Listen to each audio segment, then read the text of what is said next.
Apakah Anda merasa diberkati Tuhan? Syukur pada Allah.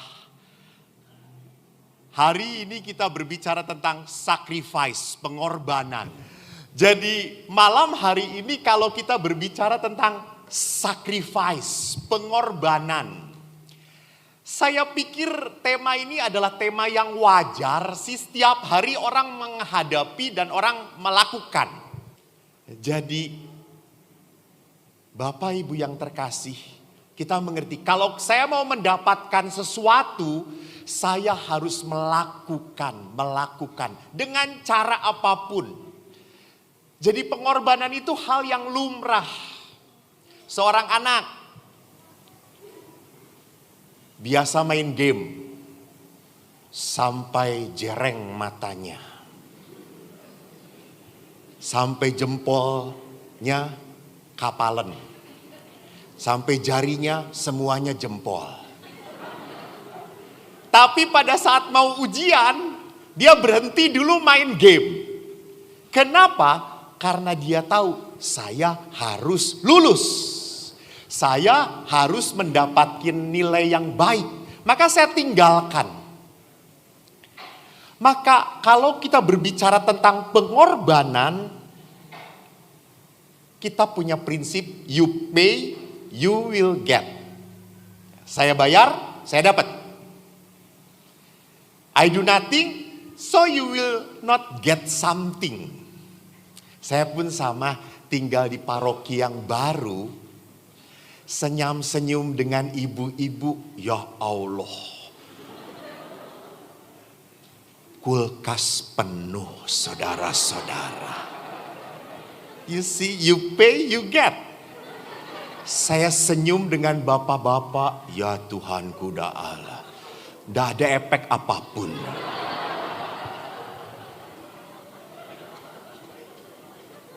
Ibu-ibu itu kan langsung peka, aduh Romo sudah makan belum? Di pastoran kurang apa? Saya senyum, kurang gitu. You pay and you will get. Tapi pada saat saya mencoba untuk merenungkan pengorbanan, kalau pengorbanan, kata dasarnya apa? Korban. Lebih senang mana? Anda mengorbankan orang lain atau dikorbankan oleh orang lain? Lihat toh, anak-anak kejahatan nggak langsung menjawab, cuma hehehe. Kita lebih senang mengorbankan. Korban. Jadi korban itu waktu saya lihat di dalam kamus, korban itu berarti orang atau binatang yang menjadi menderita akibat suatu kejadian atau perbuatan jahat. Jadi pengorbanan itu kata dasarnya korban, pasti nggak mau. Tetapi waktu saya coba lihat sacrifice, kata dasarnya apa? Siapa yang tahu? Saya kasih hadiah. Asli. Salib dari Roma. Saya masih punya. 1, 2, 3, syukur pada Allah. Tidak ada yang bisa menjawab. Utuh salibku. Sacrifice itu dari bahasa Latin, dari sacer. Sacer itu artinya kudus. Nah ini keren. Sacrifice kalau dalam bahasa Inggris akarnya kudus. Sedangkan pengorbanan dalam bahasa Indonesia akar katanya korban. Hal yang membuat menderita. Maka saya harus lihat kembali kepada kata asli dong, sacrifice. Jadi rupanya pengorbanan ini membawa kekudusan. Dilakukan oleh siapa itu? Siapa? Anda semua sudah mengerti. Kita selesai KRK-nya. Rampung toh ya? Ngerti kabeh kok. Maka sekarang kalau kita berbicara tentang pengorbanan, kita harus sadar bahwa di dalam pengorbanan itu berarti apa? Berarti kita harus lihat apa yang terjadi dengan perjanjian lama. Pengorbanan mana yang paling dahsyat di dalam sejarah keselamatan? Pengorbanan siapa yang terjadi paling dahsyat selain Yesus? Ya, selain Yesus. Jangan ngomong salib lagi nih. Selain Yesus.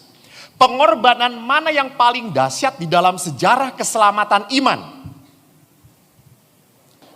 Anda tahu pengorbanan yang paling dahsyat? Betul, Abraham. Abraham. Anda pernah mendengar kisahnya? Abraham kisahnya begini, saya bacakan. Setelah semuanya itu Allah mencobai Abraham. Ia berfirman kepada Abraham, Abraham, sautnya, ya Tuhan, firman-Nya, ambillah anakmu yang tunggal itu yang engkau kasihi, yakni Ishak. Pergilah ke tanah Moria dan persembahkanlah dia di sana sebagai korban bakaran pada salah satu gunung yang akan kukatakan kepadamu. Keesokan harinya pagi-pagi bangunlah Abraham, ia memasang pelana keledainya, memanggil 2 orang bujangnya beserta Ishak anaknya. Ia membelah kayu untuk korban bakaran lalu berangkat. Ia dan pergi ke tempat yang dikatakan Allah kepadanya. Ketika pada hari ketiga Abraham melayangkan pandangan, kelihatan kepadanya tempat itu dari jauh. Kata Abraham kepada bujangnya, tinggallah kamu di sini dengan keledai ini. Aku beserta anakku akan pergi ke sana. Kami akan sembayang. Sesudah itu kami kembali kepadamu. Lalu Abraham mengambil kayu untuk korban bakaran dan memikulnya ke atas bahu Ishak anaknya. Sedang di tangannya dibawanya api dan pisau. Demikian keduanya berjalan bersama-sama.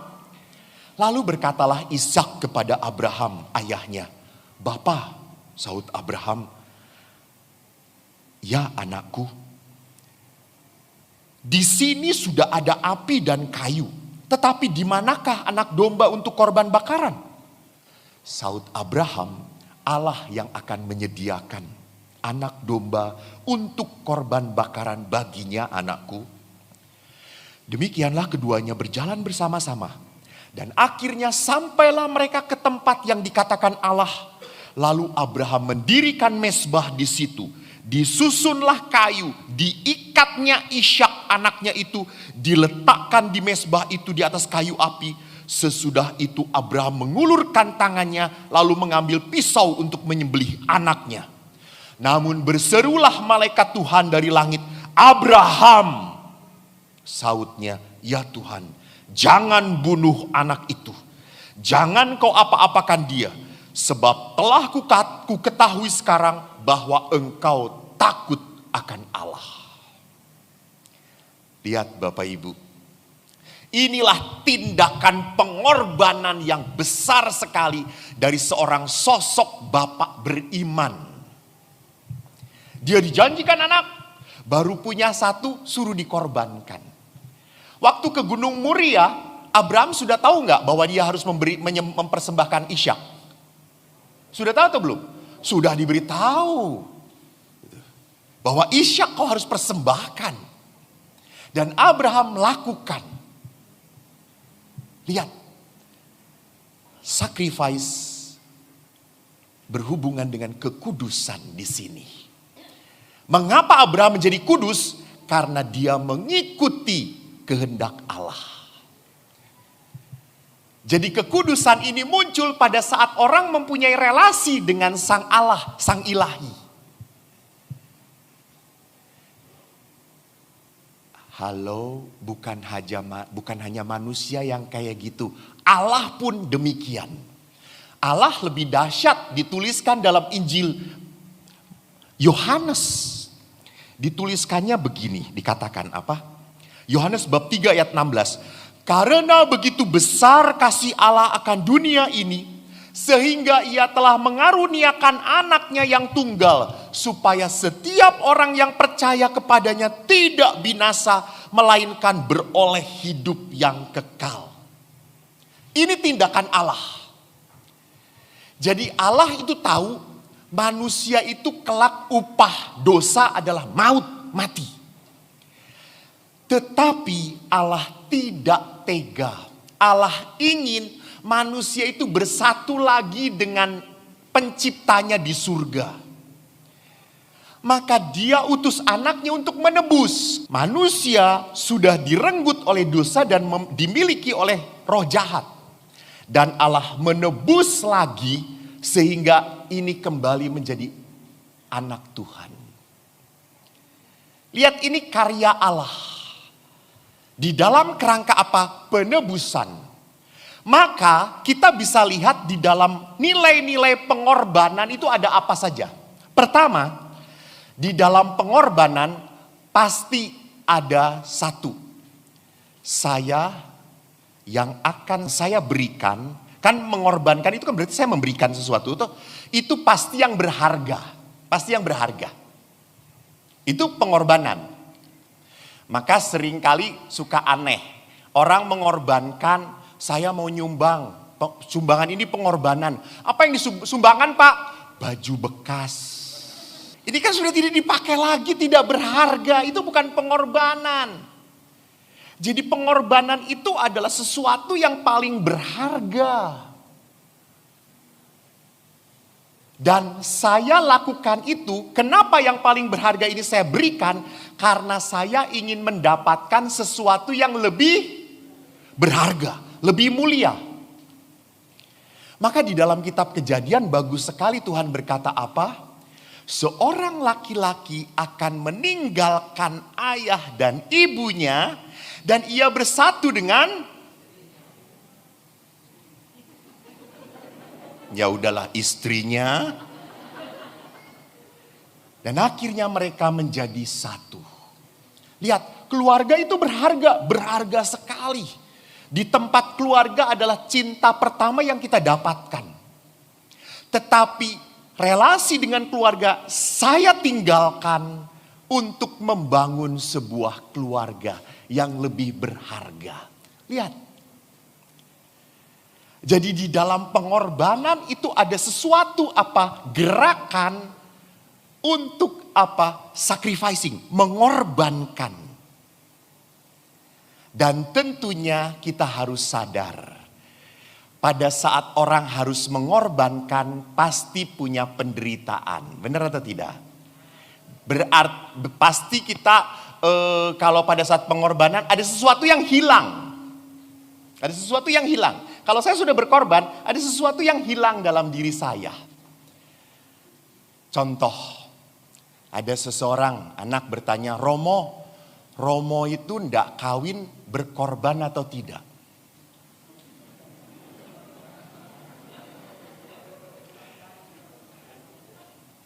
Saya ditanya serius sama anak-anak. Romo tuh kalau ndak kawin itu apakah itu sebuah pengorbanan atau tidak? Saya katakan begini, nak, dulu waktu awal-awal saya jadi Romo, saya nggak menikah, itu saya lihat sebagai pengorbanan.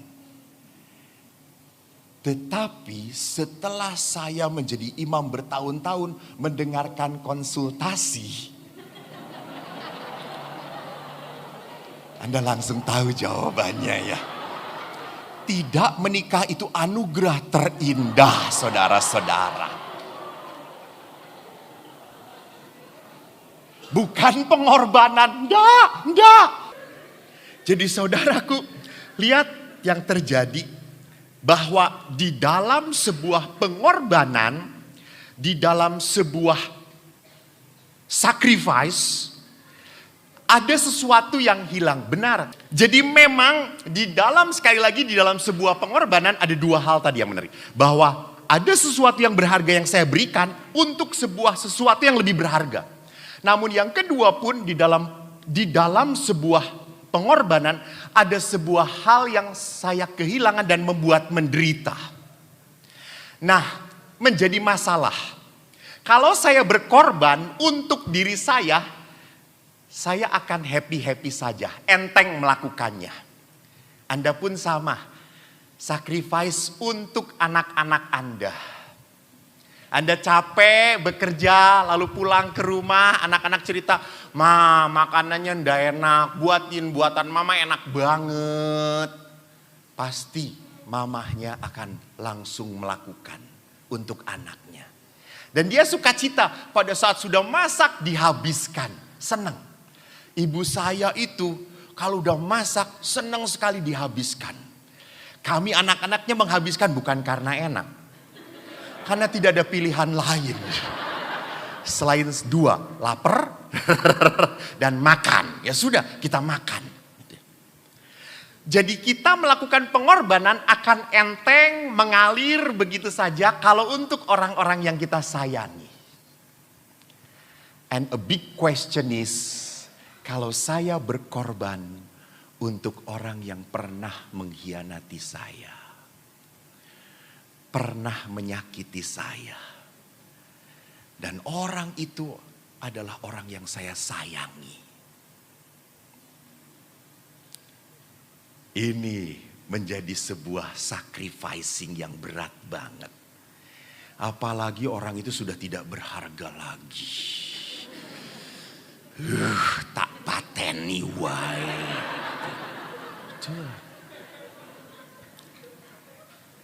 Apalagi kalau orang itu sudah tidak bisa apa-apa lagi dan Anda tidak tergantung pada orang itu.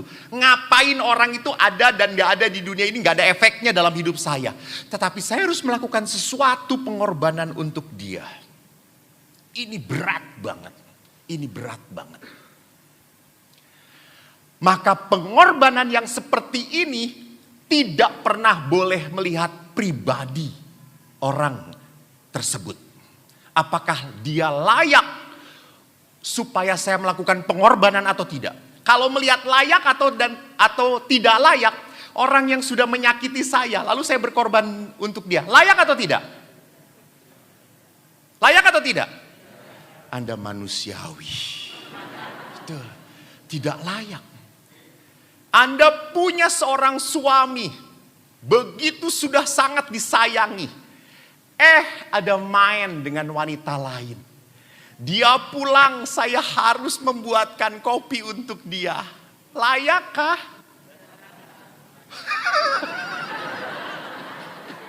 Saya nggak nanya ibu langsung enggak. Tenang saja Bu, jangan emosi, tenang. Ibu jadi melihat kepada saya seperti saya pengkhianatnya gitu ya. Langsung kita mengatakan tidak. Kalau bisa saya akan membalasnya. Betul atau tidak? Anda harus banyak bertobat. Nah, tuh. Jadi memang paling sulit sekali kalau saya melihat orang itu. Nah, saya punya cerita, kisah. Kadang-kadang saya tinggal, Romo gak ada ya, udah pergi ya. Dengan romo-romo yang gak pas di hati. Dengan teman-teman serumah. Yang tidak terlalu mudah diajak kerjasama. Yang kadang-kadang menjengkelkan. Tugasnya begitu mudah ditaruh kepada saya. Ada yang meninggal, Eko bagian yang meninggal, Eko yang meninggal. Ada sakramen perminyakan, Eko jagoan dia. Jos kalau doa untuk orang yang meninggal. Emang saya terkenal jos banget gitu ya. Baru gini aja udah plak gitu ya. Belum perminyakan saudara-saudara baru gini. Tuhan gubrak asah sudah Tuhan. Selesai dia. Langsung saya telepon amal penguburan Katolik. Ukuran petinya siapkan gitu ya. Romo itu selalu hal yang berat kepada saya. Tetapi kalau diajak makan, saya tidak pernah diajak-ajak gitu ya. Saya kalau membaikin dengan teman serumah kayak gini, menarik atau tidak? Tidak menarik. Tetapi saya tidak boleh melihat dia. Saya berkorban untuk dia. Saya berkorban untuk sesuatu yang lebih mulia. Ini bedanya. Ini sacer, ini kekudusan. Ini pengorbanan yang membawa kekudusan. Saya berkorban untuk Bapak. Bukan karena saya melihat Bapak. Bukan karena Bapak sudah melakukan sesuatu yang baik untuk diri saya. Tidak. Saya melihat sesuatu yang lebih mulia. Apa? Saya kaget seorang ibu di paroki kami. Punya 3 anak. Punya suami yang dia sayangi. Dia sangat berbakti pada suami ini. Dan apa yang terjadi? Suami ini pergi meninggalkan mereka. Jadi bukan hanya meninggalkan istrinya, anak-anaknya ditinggalkan untuk menikah dengan wanita lain. Dan wanita ini hanya menginginkan apa? Cien.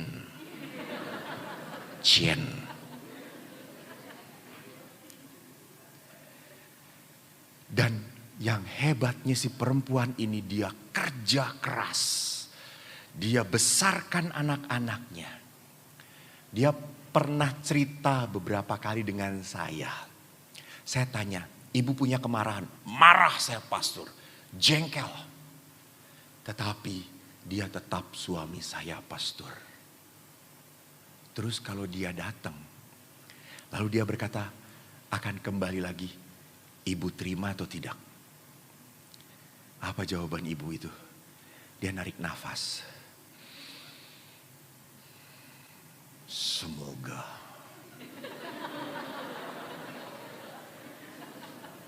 Jadi saya sudah mengerti kalau pulang mungkin nyawa Bapak ini tidak tertolong gitu.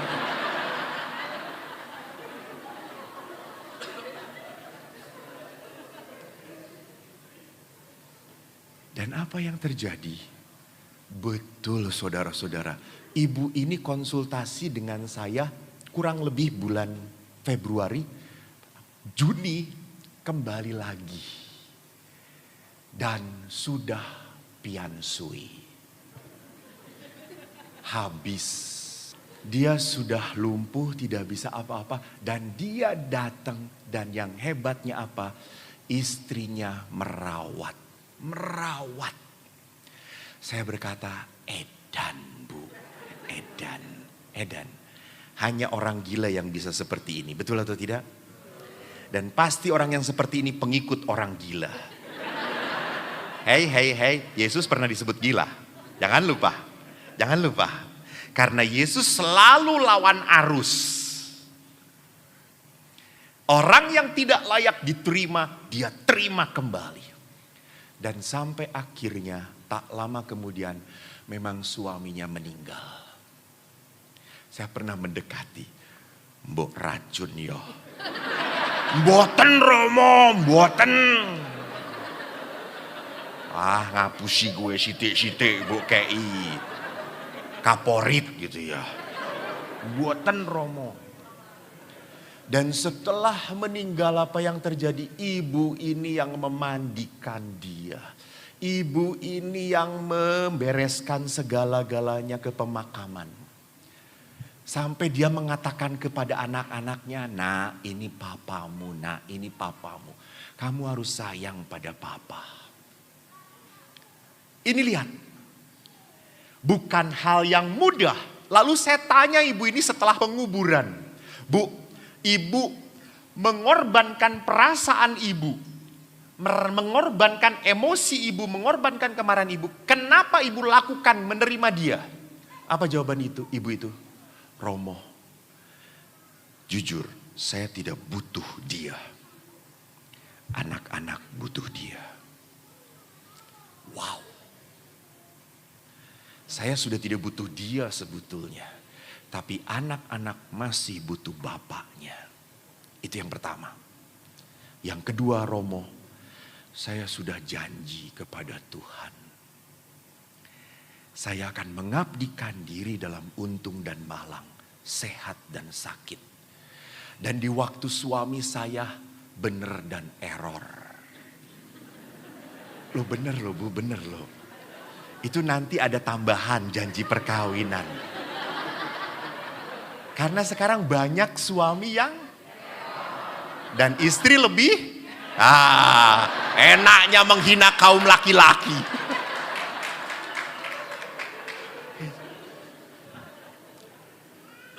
Jadi perhatikan ibu itu mengatakan apa? Saya sudah janji kepada Tuhan dan janji saya tidak mau saya cabut. Karena saya berjanji dengan Tuhan. Biarkan saya damai. Ini lihat. Dia melakukan pengorbanan untuk yang mulia. Bagi dia yang paling berharga itu apa? Iman dia, Katolik dia, Tuhan. Itu yang paling berharga. Maka kalau ada orang-orang yang tidak bisa mengampuni, tidak bisa memaafkan, tidak bisa berkorban. Kenapa sampai terjadi seperti itu? Bisa terjadi dalam hidup dia, Allah dan iman bukan hal yang berharga. Maka dia bisa gadaikan begitu saja, bebas. Jadi kalau Anda merasa bahwa janji saya adalah hal yang berharga bagi Tuhan, itu yang harus menjadi motivasi saya untuk berkorban. Walaupun dia tak layak untuk saya. Tidak layak untuk saya lakukan kebaikan bagi dia. Jadi saya melakukan sesuatu demi tujuan yang lebih mulia, lebih agung, lebih kudus, lebih berkenan kepada Tuhan. Nah saudaraku, bagaimana pada saat kita melakukan sesuatu untuk yang lebih mulia, lebih berkenan kepada Tuhan, maka tanpa sadar akan muncul keikhlasan, kerelaan, keentengan. Karena tadi dijalankan karena saya tahu Allah itu lebih berharga dari saya. Kemauan Tuhan itu lebih berharga dari saya. Mari kita lihat di dalam kitab suci. Dikatakan pengorbanan semacam apa yang berkenan kepada Tuhan. Saya lihat 3 versi. Samuel, Yesus, Paulus. Samuel di dalam kitab pertama Samuel ayat 15 berkata gini. Apakah Tuhan itu berkenan kepada korban bakaran dan korban sembelihan sama seperti kepada mendengarkan suara Tuhan?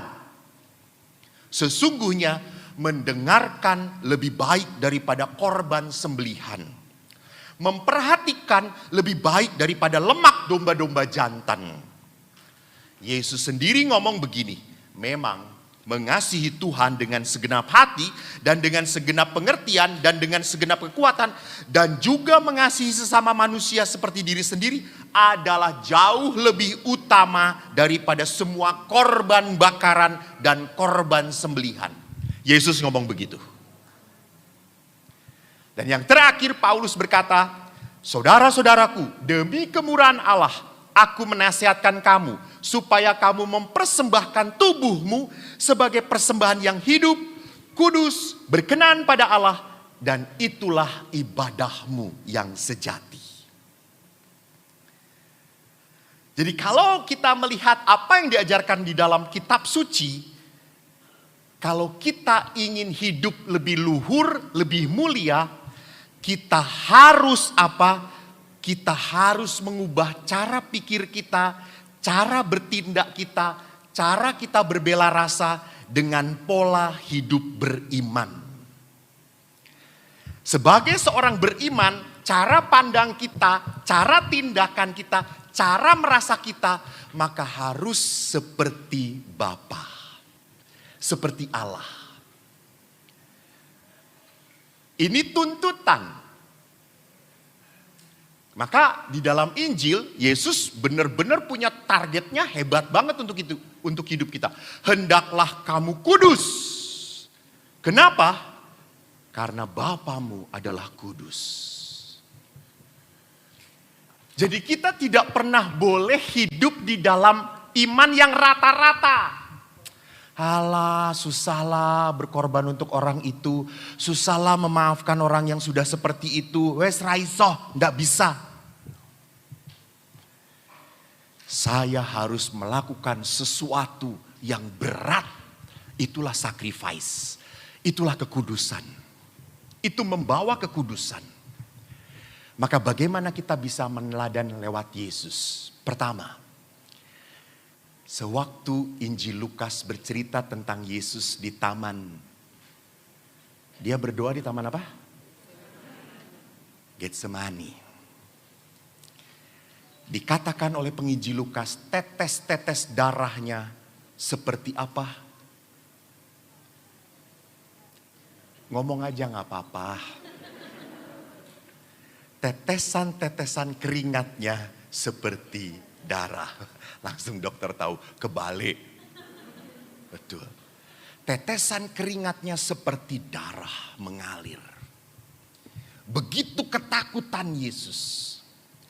Tetapi setelah berdoa begitu kusyuk, penuh ketakutan, apa yang dilakukan oleh Yesus bagus banget. Yesus dikatakan oleh penginjil Lukas apa? Dalam Lukas 22:45 ini akhir dari doa Yesus. Yesus bangkit dari doanya. Ia menyongsong, ia hadapi Yudas. Ia hadapi para imam-imam ahli-ahli Taurat yang mau menangkap dia.